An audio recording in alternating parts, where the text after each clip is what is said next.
আসসালামু আলাইকুম। মাওলাগঞ্জ বাজারে আজকে গরু ছাগলের হাট জমে উঠেছে কুরবানির জন্য। আজকে ঐতিহাসিক সেই হাট। এই হাটে লাঞ্ছারামপুর উপজেলাবাসী কোন মানুষ কিনে আসে না, এই জন্য প্রতি ঈদে গরু ছাগল কেনার জন্য, কুরবানি দেওয়ার জন্য। সত্যি কথা, এই মাঠটা অনেক আগের থেকেই পরিচিত। এখানে সব ধরনের গরু, ছাগল, মহিষ কেনার জন্য গ্রাহকেরা এসে থাকে কুরবানি দেওয়ার জন্য। তো এই হাটে অনেক পরিচিত একটা হাট।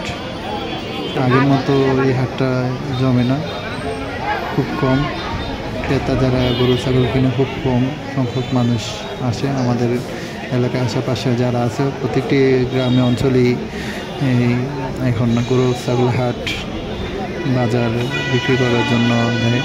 তার জন্য আসলে মূলত খুব দিন দিন খুব কমে যাচ্ছে গরু ছাগলের হাটটা।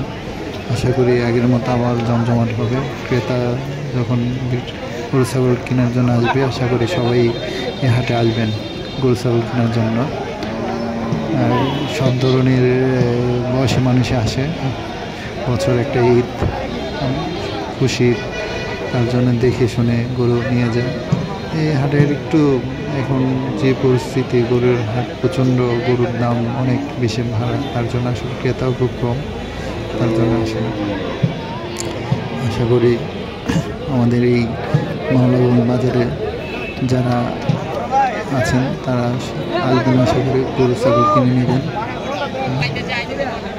বিশাল বিশাল গরু দেখা যাচ্ছে, যারা গরু অনেক দূর দূরান্ত থেকে নিয়ে আসে বিক্রি করার জন্য। তার জন্য আসলে গরু ছাগল আসলে অনেক দাম। আজকে প্রথম হাট, তার কারণে ক্রেতা খুব কম।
Só porque eu já tenho que escovar, você continua na mente, José?